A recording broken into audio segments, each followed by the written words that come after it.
కర్ణాటక ముఖ్యమంత్రి సిద్ధరామయ్యకి ఒక పెద్ద షాక్ ఏంటంటే, సిద్ధరామయ్య పాత్ర మీదన ఏది అక్కడ ముడా అంటే మైసూర్ అర్బన్ డెవలప్మెంట్ కార్పొరేషన్ ముడాకి సంబంధించినటువంటి దాంట్లో అక్రమాలు జరిగాయి అన్నటువంటి వ్యవహారం మీదన సిద్ధరామయ్యని విచారించేందుకు సంబంధించినటువంటిది క్లియర్గా నడుస్తుంది. సిద్ధరామయ్య ఇక్కడ విచారణ ఎదుర్కోవడానికి గవర్నర్ పర్మిషన్ ఇస్తే దాన్ని ఆపాలని కోర్టుకు వెళ్తే హైకోర్టు కూడా విచారణ జరపమనడంతో పాటుగా 3 నెలలే టైం ఇచ్చింది.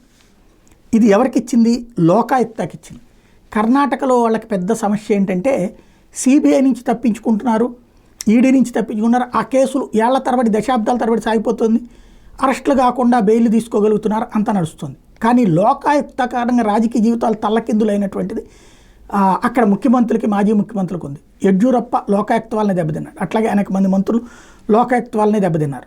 అప్పటికే ఆ లోకాయుక్తకి అసలు కోరలు ఇచ్చిందే భారతీయ జనతా పార్టీ అధికారంలో ఉన్నప్పుడు, యడ్యూరప్ప ఉన్నప్పుడు.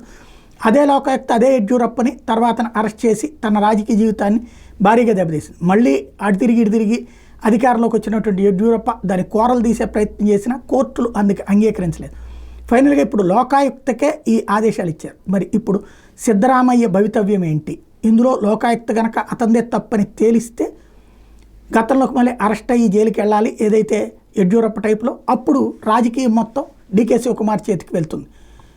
లేదు అతను కనుక ఏ తప్పు లేదని తేలితే లోకాయుక్త తెలిస్తే కథ మొత్తం మారిపోతుంది. ఏం జరుగుతుందో చూడాలి.